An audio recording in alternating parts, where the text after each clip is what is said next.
Shalom, my name is Jeremy Gimpel, and today we're going to be going through the book of Ezra between the chapters 1 and chapters 9. And so what I want us to understand is that Ezra comes in a very specific time in Jewish history. It's already after the destruction of the first temple.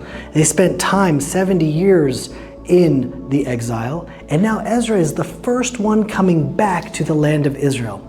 So in some ways, Ezra is a map of his story of how he understood the prophecies of Isaiah, of Ezekiel, of Jeremiah, all of the prophets that came before him that spoke about the return of the people of Israel to the land of Israel.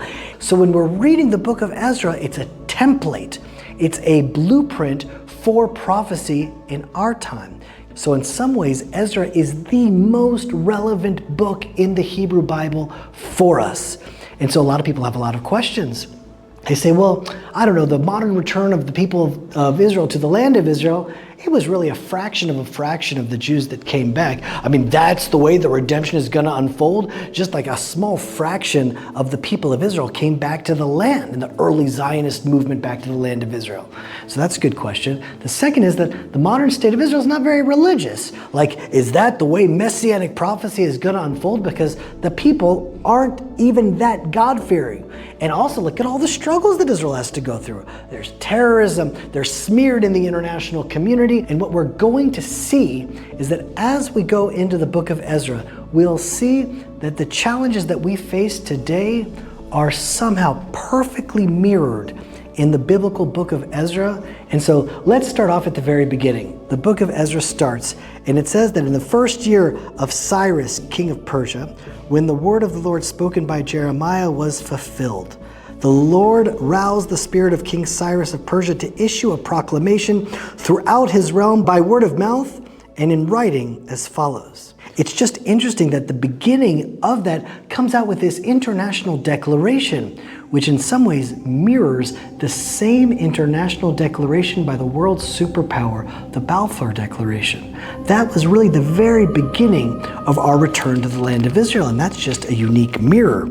But then it comes and it says like this. How many people came back? This is in chapter 2, verse 64. It says, the sum of the entire community that returned to the land of Israel was 42,360. 42,360. It's such a small amount of Jews decided to return to the land of Israel. A fraction of a fraction of a fraction. Most of the Jews, they stayed back in Babylon. They stayed outside of the land. And so then it says, the old men who had seen the first house wept loudly at the sight of the founding of this house. Many others shouted joyously at the top of their voices. The people could not distinguish between the shouts of joy from the people's weeping, for the people raised a great shout. And so you think about this, the people that saw the first temple, they also saw the destruction of the first temple. They saw a massacre in the streets of Jerusalem, and they're crying.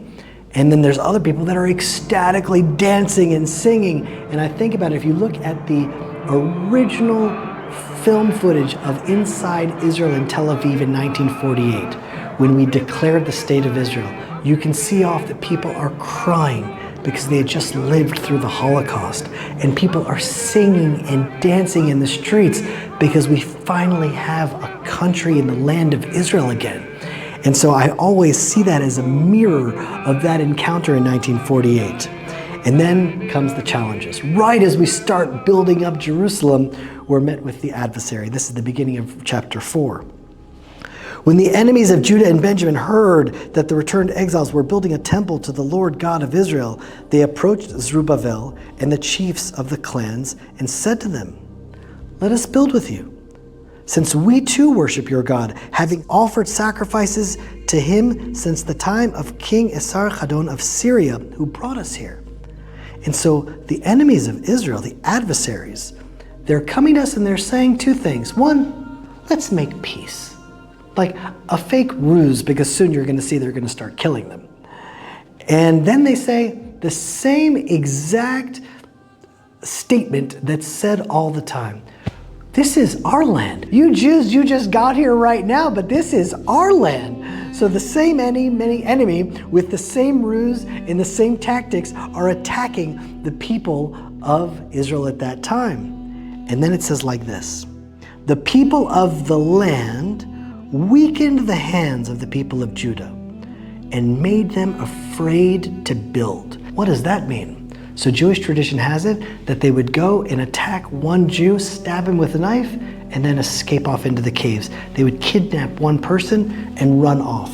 And so what is another word for scared them? They would terrorize them. I am a rebel, and freedom is my cause. Today, Mr. President, I have come bearing an olive branch and a freedom fighter's gun. Do not let the olive branch fall from my hand. Do not let the olive branch fall from my hand. You notice that we are training our kids.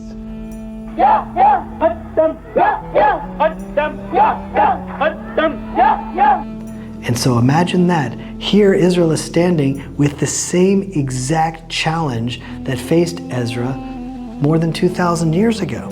Verse 6, and in the reign of Ahasuerus, at the start of his reign, they drew up an accusation against the inhabitants of Judah and Jerusalem. They bribed ministers, advisors, in order to thwart their plans all the years of King Cyrus of Persia until the reign of King Darius of Persia.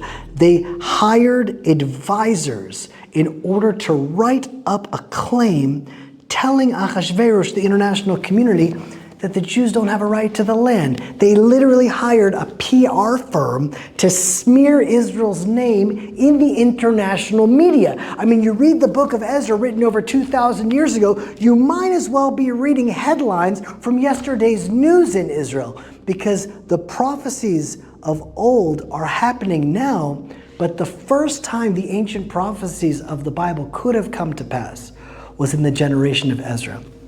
And so the people of Israel are in a challenge.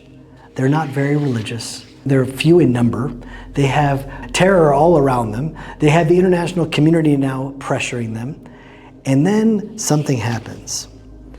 In chapter 9, it says here, the people of Israel and the priests and Levites have not separated themselves from the peoples of the land, whose abhorrent practices are like those of the Canaanites.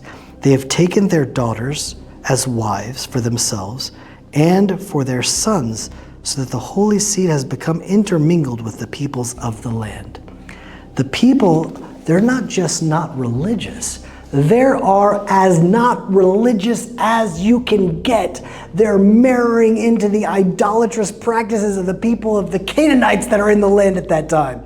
So it's not just a secular move back to the land of Israel. The people that come with Ezra are totally godless. And so you look at the state of Israel today and like, oh, it's just a secular country founded by secular people. That can't possibly be the messianic prophecies of the Bible.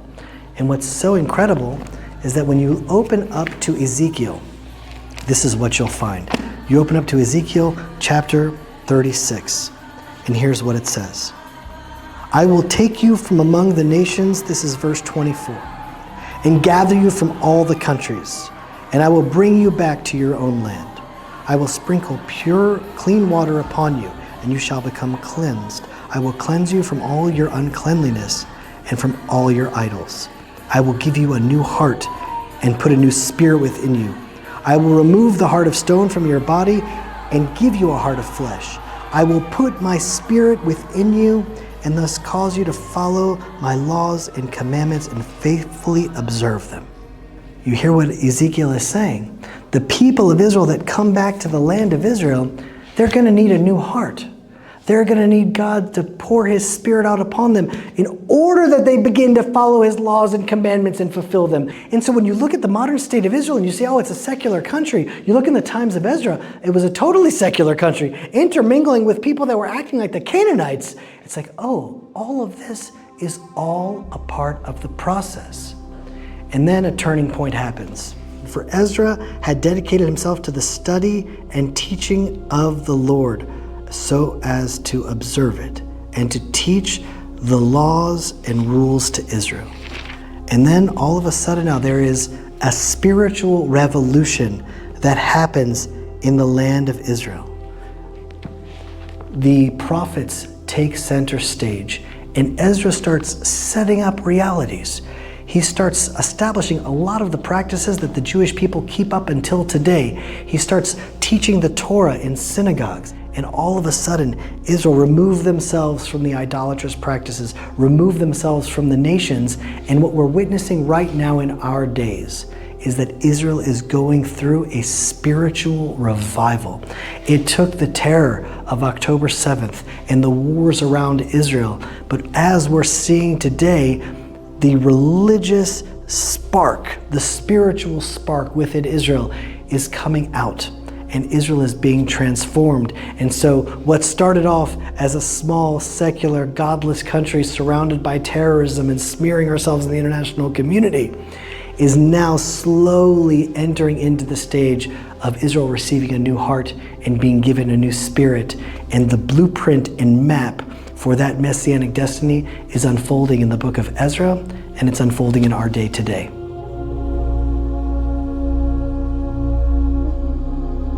If this teaching blessed you, help us pass the blessing on. Ignite the Truth is brought to life through the generous support of Christians around the world. Partner with us, share it widely, and get ready. Another teaching from Israel is coming your way next week.